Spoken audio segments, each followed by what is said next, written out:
My name is Teresa Callahan, and I am 38 years old. 7 years ago, I was working as a registered nurse at Covenant Regional Medical Center in Davenport, Iowa, a mid-sized hospital that sits just off Interstate 74 near the river, and I was 14 months away from what I believed, with every reasonable piece of evidence available to me, was going to be the defining promotion of my early career. I had worked toward that charge nurse position with the kind of focus that does not announce itself loudly. I simply showed up, did the work, documented everything, and let the records speak.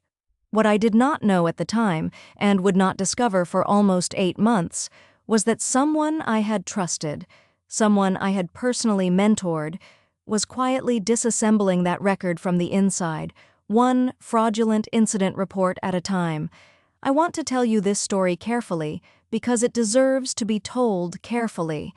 Not because the person who did it deserves careful treatment, but because the mechanics of what she did were precise, and understanding the precision is the only way to understand how I undid it. Her name was Darcy Ohlendorf. She was 31 at the time, a licensed practical nurse who had been working on our medical surgical unit, 7 West, for about 2.5 years. She was the kind of coworker who always seemed to be helping, always near the charge nurse station, always asking questions, always volunteering. I mistook that proximity for ambition in the professional sense. It was ambition, just not the professional sense I had in mind.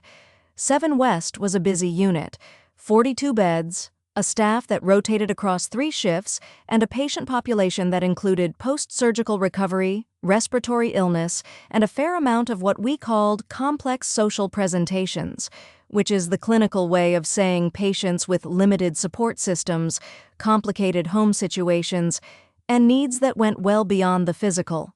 I had been a nurse on that floor for 6 years by the time this story begins.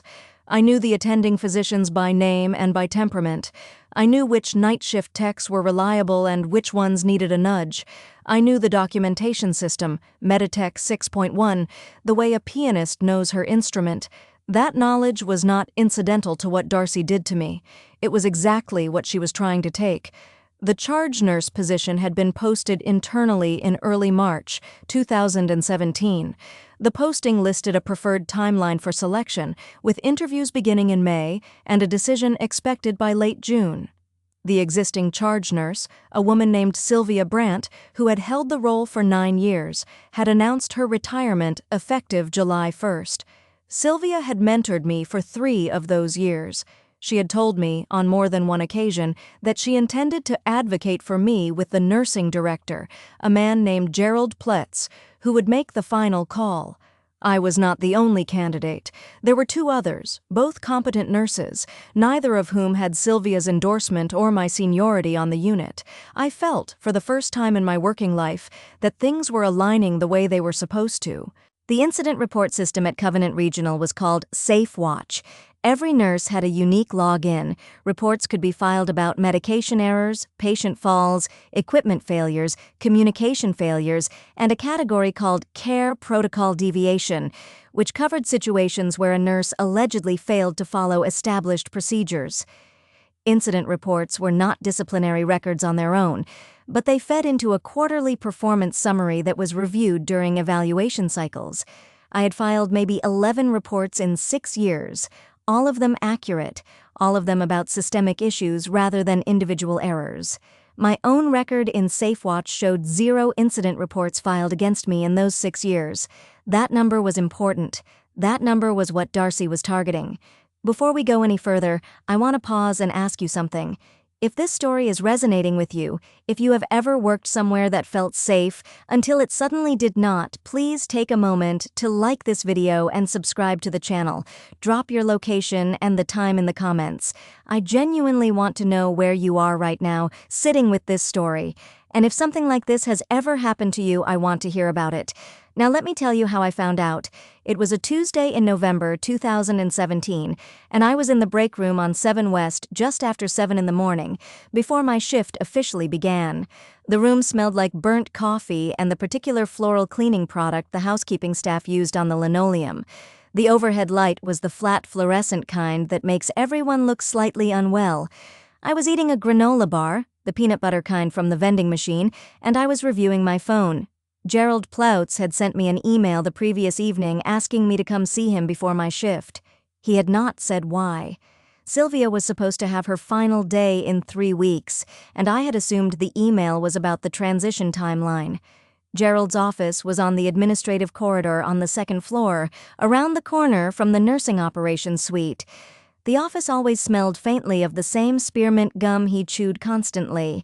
He was in his early 50s, deliberate in his speech, and not a person who called you in for casual conversation.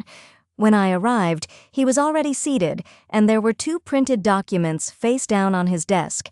He slid them toward me without preamble.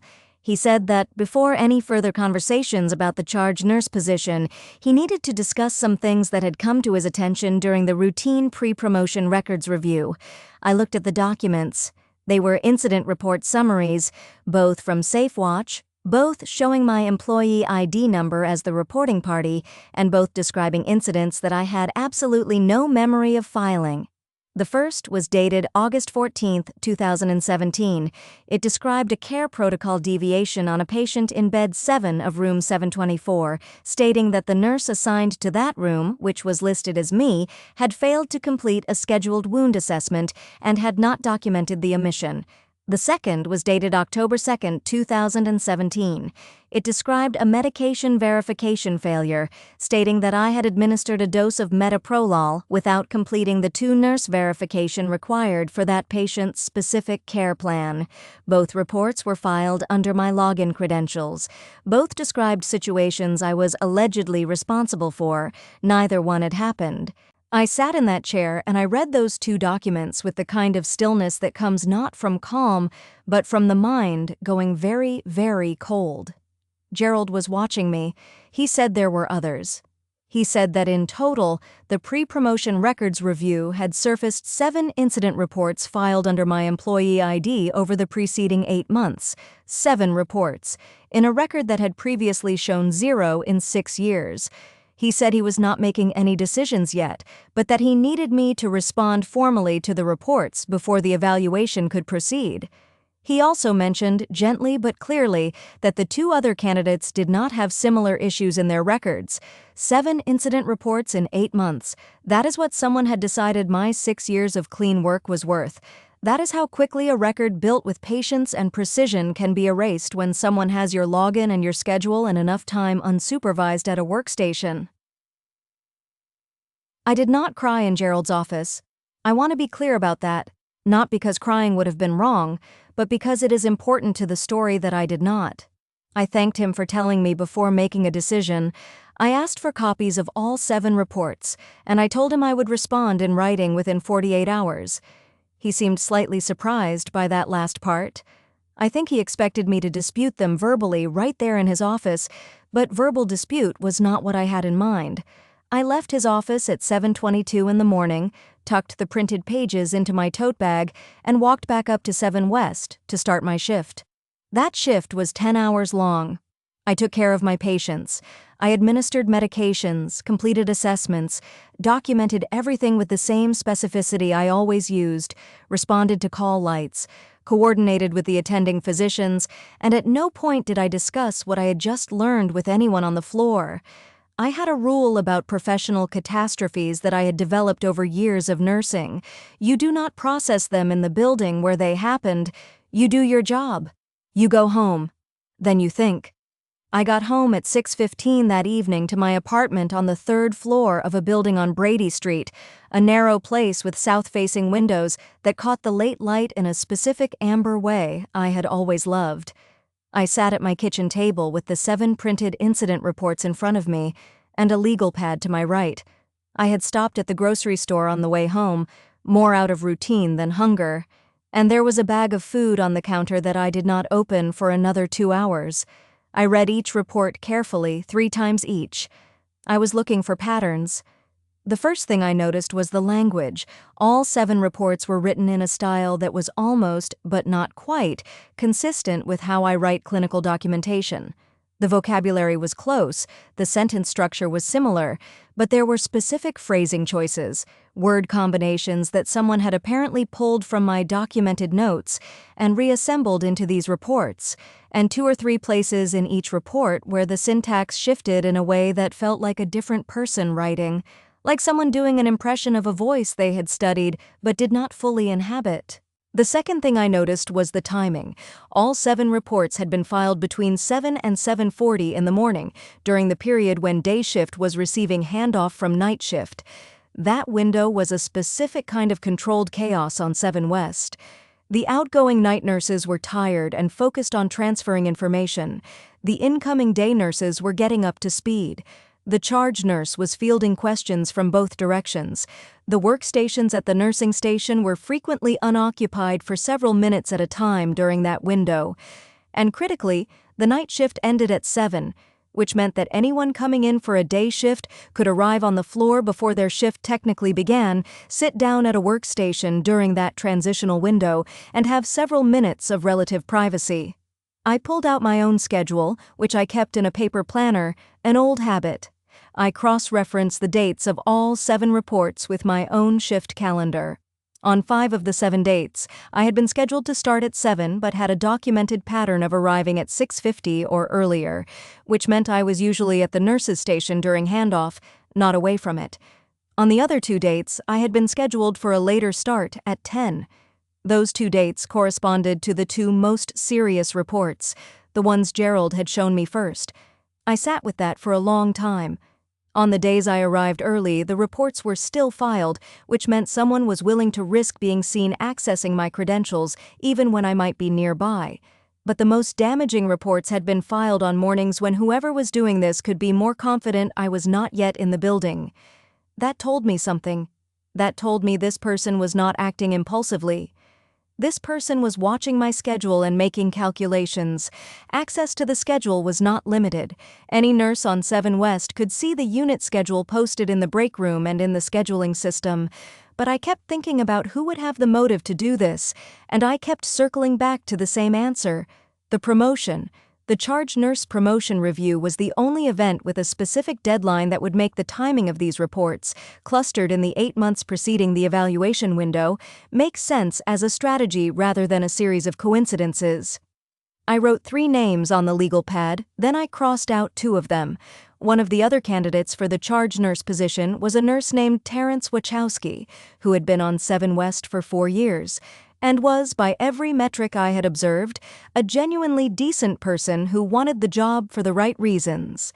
The other was a float pool nurse named Angela Prescott, who was technically qualified but had no seniority on the unit and very little familiarity with the specific dynamics of 7 West's workflows. Neither of them felt right as architects of something this methodical.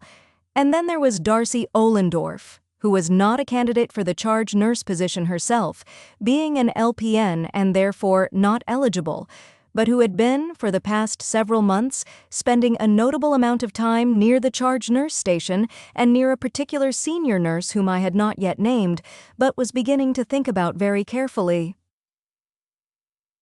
The next morning, I made a list of every piece of documentation I was going to need, and I started collecting it systematically, the way I had been trained to collect clinical evidence, without assumptions, without emotional investment in any particular conclusion, just following the data until it showed me where it led. Facts do not need volume. They just need to be gathered in the right order. I requested my complete SafeWatch access logs from the hospital's IT department. I did this not as a formal HR request, but as what I described to the IT coordinator, a young man named Marcus Trent who worked on the 3rd floor, as a routine personal audit. I told him I was doing a self-review of my documentation habits as part of my professional development.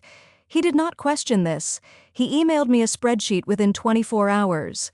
The spreadsheet showed every login event associated with my employee ID number over the previous 12 months, the timestamp, the IP address of the workstation used, and the general activity category. I spent 4 hours going through that spreadsheet line by line. My normal login pattern was consistent. I typically logged in from one of 3 workstations, all at the nurses' station on 7 West, almost always before 8 in the morning, and my sessions followed a predictable duration and pattern of activity. But on each of the 7 dates corresponding to the fraudulent incident reports, there was a login event that did not match my pattern. The workstation was different. It was not one of the 3 stations I normally used. It was a workstation at the far end of the corridor near the supply room, a station that was functional but slightly out of the way, slightly less visible from the main nurses' station. The sessions were short, between 4 and 9 minutes each, and the only activity recorded during each of those sessions was access to SafeWatch and the filing of an incident report. I now had 2 things: a timing pattern that suggested someone was accessing my credentials during the handoff window, and a location pattern that showed a specific workstation being used for all 7 fraudulent reports. What I did not yet have was the identity of the person using that workstation. The access logs showed my credentials being used, not whose hands were on the keyboard. I needed to know who was on the floor during those windows.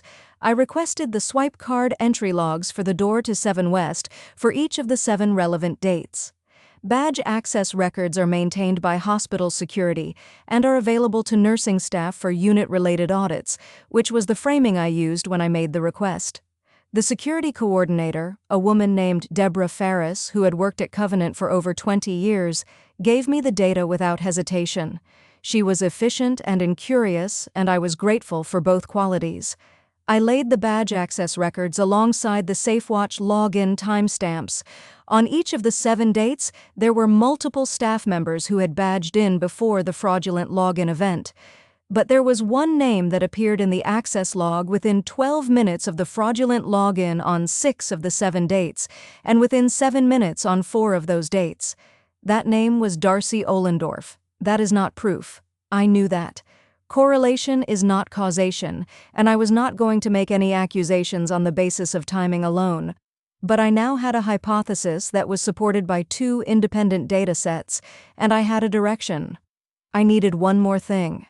I needed to understand how Darcy could have obtained my login credentials in the first place. I thought about that for a long time. My password was not written down anywhere at work. I had not shared it with anyone. But then I remembered something from the previous spring, a situation that I had not thought much about at the time. In April, I had been at the nurses' station working on documentation when I had received a call from the unit that one of my patients was in distress. I had gotten up quickly, mid-documentation, and asked the person nearest to me to please log me out when the system timed out, because I did not want to leave an active session unattended. The person nearest to me had been Darcy. I do not know if she saw my password that day. The Meditech system does not display passwords in a recoverable way. But I had been typing at that workstation, and she had been standing close, and the timing of when the fraudulent reports began, which was approximately 8 weeks after that day in April, was a detail I noted in my documentation without assigning it weight I could not yet justify. There was also the matter of the specific incidents described in the reports. The patient in room 724 on August 14th was a real patient who had been on the floor that day. The wound assessment described as missed was a real assessment that was, in fact, completed and documented correctly in the patient's chart. I pulled the chart record. The documentation was there, time-stamped at 11:42 in the morning, with my login credentials showing a completed wound assessment that contradicted the incident report entirely. The same was true for the medication verification report from October 2nd. The medication administration record showed the verification had been completed by me and co-signed by a colleague. The incident report described a failure that the actual documentation proved had not occurred. Someone had filed incident reports describing failures that the clinical record itself disproved.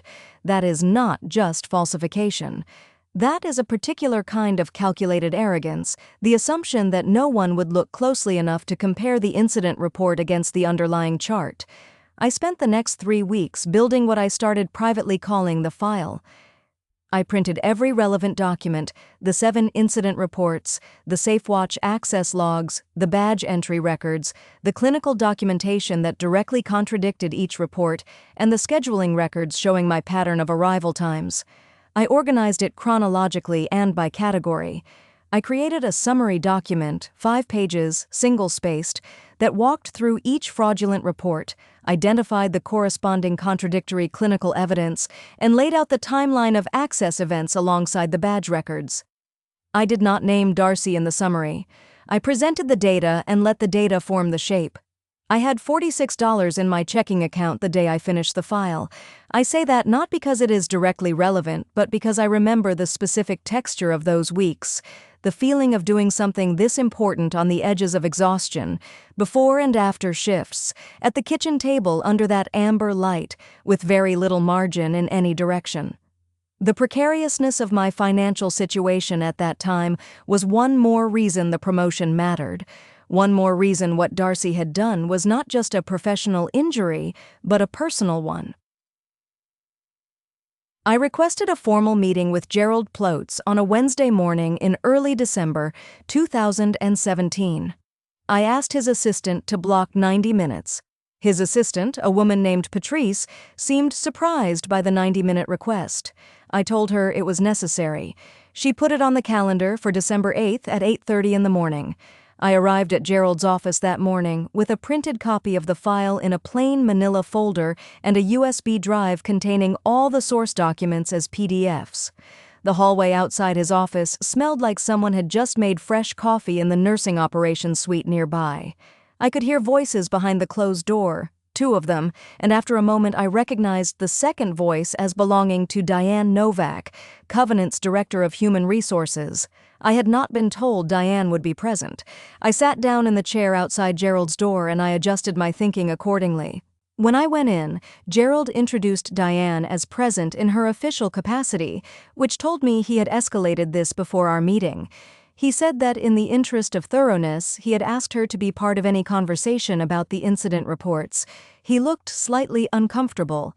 Diane looked professionally neutral in that specific way HR professionals cultivate, the expression that commits to nothing and records everything. I placed the folder on the desk. I said I appreciated Diane's presence and that what I was about to share would be relevant to her department. I walked them through the file. I did not rush. I started with the 7 incident reports, showing the dates and the specific allegations each one contained. Then I showed them the SafeWatch access logs, explaining the discrepancy in workstation location and session duration between my documented normal usage pattern and the 7 sessions that produced the fraudulent reports. Then I showed them the badge entry records. Then, for each of the 7 reports, I showed them the underlying clinical documentation that directly contradicted the report's allegations, the wound assessment that had been completed and documented, the medication verification that had been co-signed and recorded. I presented this information without raising my voice, without editorial commentary, without naming any suspect. I simply showed them that the reports described failures that the hospital's own documentation proved had not occurred, and that the access pattern associated with those reports was inconsistent with my documented behavior. Gerald looked at the badge entry records for a long time. Diane was taking notes. At the point where I showed them the access log workstation discrepancy, Gerald looked up and asked if I was suggesting someone else had filed these reports using my credentials. I said I was not suggesting anything. I was presenting the documentation and asking that the hospital conduct a formal investigation that would answer that question definitively. I said I had every confidence that the hospital's IT and HR departments were equipped to do that investigation correctly. That last sentence was important. I was giving them the opportunity to be the people who uncovered the truth, rather than positioning myself as the one making the accusation. Diane set down her pen. She asked me how long it had taken me to compile this file. I told her 3 weeks. She asked if I had discussed this with anyone at the hospital outside of this room. I told her I had not. She exchanged a look with Gerald that I noted but did not acknowledge. The meeting lasted 1 hour and 17 minutes. When I left, Diane told me that HR would be in contact within 5 business days, and that no decisions regarding the charge nurse evaluation would be made during the pendency of their review. I thanked them both and walked back down the corridor to the elevator. My hands were completely steady. I pressed the button for the 7th floor and I went back to work. 4 days later, on a Sunday afternoon, I received a call from Diane Novak asking me to come in the following Tuesday for a follow-up meeting. Her voice was careful and specific in the way that told me something significant had happened during the investigation. I said I would be there. I spent the rest of Sunday afternoon sitting by those south-facing windows on Brady Street, watching the light go from gold to gray, and letting myself feel, for the first time in several months, something that was not vigilance. I am not sure what to call the feeling. It was not triumph, not yet. It was more like a specific kind of quiet that comes when you have done everything correctly and you are waiting for the world to catch up. On Tuesday, I arrived at Diane's office, which was on the 2nd floor near HR, a small room with a view of the parking garage and a poster about employee wellness on the wall that I had always found slightly ironic. Diane was there, Gerald was there, and there was a third person I had not met, a woman named Sharon Beckett who was introduced as the hospital's compliance officer, 3 people to receive my complaint. That alone told me something about what the investigation had found.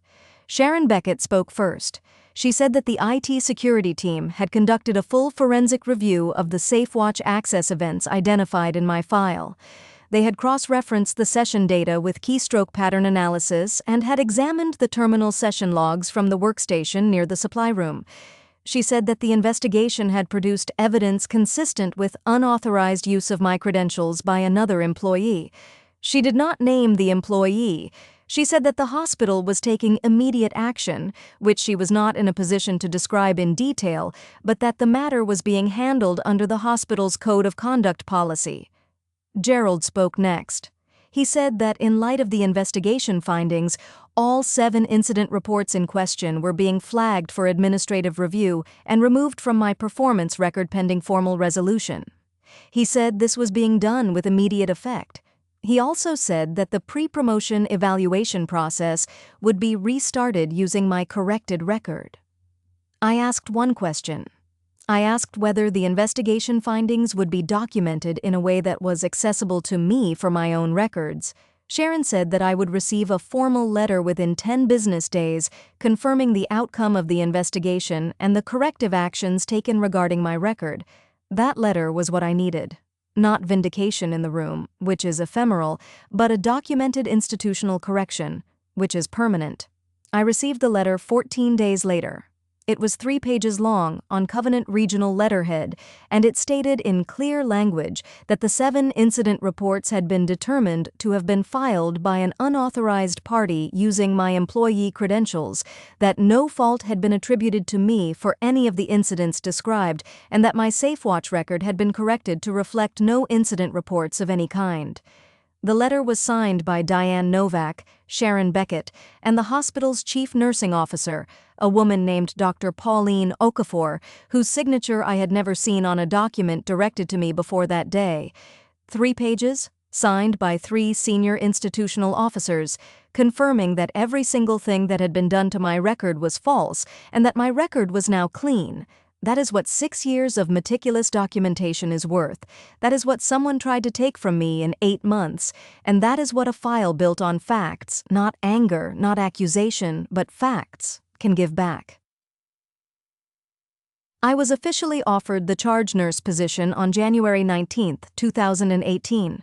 Sylvia Brandt had already retired, and the unit had been operating with interim coverage for 3 weeks. Gerald called me into his office and told me that following a review of all candidates under the restarted evaluation process, the decision had been made to offer me the role. He said the offer came with a salary of $62,400 annually, which was a $14,000 increase from my staff nurse salary at the time. He slid the offer letter across the desk with a look that I read as a combination of professional formality and something that might have been relief. I accepted. I signed the letter. I shook Gerald's hand. I went back to 7 West and sat down at the charge nurse station, which was the station I had been working near for 6 years, the one where I had received handoff and given handoff and resolved 100 small crises, and I sat in the chair that was now officially mine, and I looked at the unit I was now responsible for, and I allowed myself 30 seconds of something uncomplicated before I picked up the phone to return a call from a physician about a patient in room 7111. 30 seconds. That was all I gave it.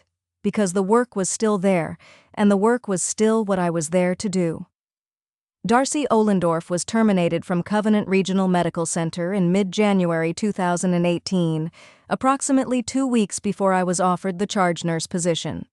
I was not told the specific grounds for her termination, as that would have been a privacy violation, but Sharon Beckett's letter had mentioned that corrective action was being taken, and the timing, combined with the fact that Darcy simply stopped appearing on the unit schedule 1 week and was gone the next, made the connection clear without anyone having to state it explicitly.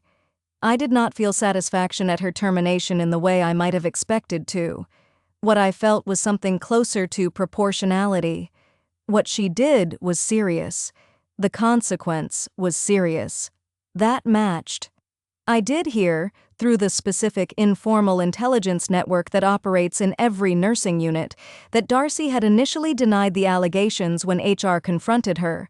The denial had been the wrong move, apparently, given what the forensic IT analysis had produced. I also heard that she had tried to claim the whole thing was a misunderstanding about shared workstation use, a claim that the keystroke pattern analysis made very difficult to sustain. I am not going to speculate about what was in her mind when she made those choices. I genuinely do not know what she thought she was going to accomplish by denying something that had been documented to the degree it had been documented, but I have noticed in my professional life that people who rely on the belief that no one is paying close enough attention often underestimate the attention that has been paid. That is not a warning I offer lightly. It is simply an observation. The other 2 candidates for the charge nurse position continued working at Covenant. Terrence Wachowski, as I mentioned, was a genuinely good nurse. After the situation resolved, he approached me in the break room one morning, about a month after I had taken the charge nurse role, and told me he had heard something had happened during the evaluation process and that he was glad it had been sorted out. He did not ask for details, he just said that. I respected that enormously. We worked together on 7 West for another 3 years, and he was exactly the kind of nurse you want on a difficult unit. In the months after I became charge nurse, I made some structural changes to how the unit handled workstation security. I worked with IT to implement automatic 10-minute lockout timers on all 7 West terminals, down from the previous 15-minute default. I also added a standing item to unit staff meetings about credential security, framed not as a response to what had happened but as a general professional responsibility reminder. I never discussed what had happened with my staff directly. The situation had been resolved at the institutional level, the record had been corrected, the responsible party had been removed, and the unit needed to move forward with leadership it could trust. That was my job now. I focused on doing it. I want to say something about the nature of what Darcy did, because I think it is easy to frame this kind of story as being about one bad person doing one bad thing, and that framing, while emotionally satisfying, is incomplete. What Darcy did required specific knowledge of the system, specific access, and specific patience. It was not a spontaneous act of spite, it was a campaign.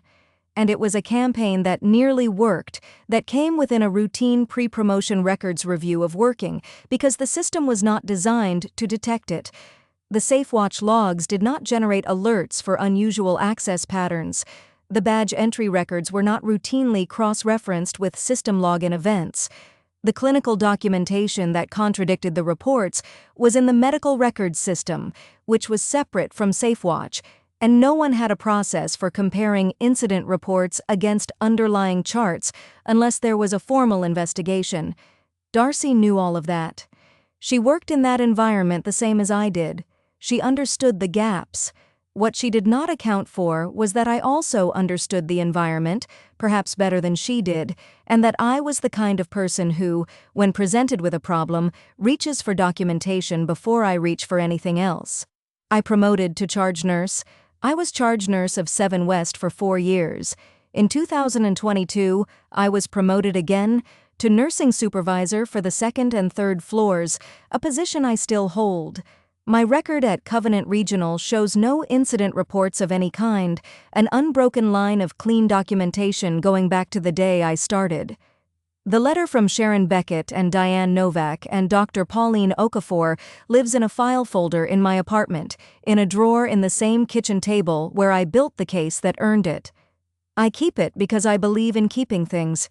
I think sometimes about the woman I was sitting in Gerald Plotz's office that November morning, reading 2 incident reports about failures I had not committed, with 5 more waiting to be disclosed. I think about how easy it would have been to cry, how easy it would have been to get angry, to confront Darcy directly, to go to HR immediately and accusingly, to make it about emotion before I had made it about evidence. I was trained as a nurse, which means I was trained to respond to the thing in front of me while keeping track of the larger picture. That training did not stop at the bedside. It followed me into every room of that hospital, including the administrative ones.